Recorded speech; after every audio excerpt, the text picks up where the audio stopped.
সবাই কেমন আছি? আলহামদুলিল্লাহ। মনে করেন একটা পারিবারিক একটা অনুষ্ঠান, মেহেদি অনুষ্ঠান বা গান বাজনা হইতেছে, সবাই বললেন যে একটু ঠিক মতো বসেন।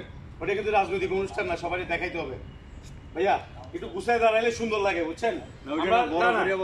না না বললে সবাই দেখতে সুন্দর লাগে বলে আমরা ছোটখাটো জিনিসগুলো এনজয় করি না কেন, সবকিছু যদি নেগেটিভ বের করার চেষ্টা করি এটা কিন্তু সমস্যা, বুঝছেন? এনিওয়ে আজকে গান হবে।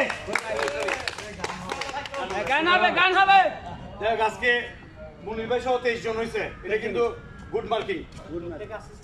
আমি সকালে উজ্জ্বলে বলতেছিলাম যে তুই তোর মেয়েরে নিয়ে আসিস না কেন। আপনাদের কাছে একটা ছোট্ট রিকোয়েস্ট করি, আপনারা বন্ধের দিন একটু বাচ্চা কাচ্চা নিয়ে আসবেন।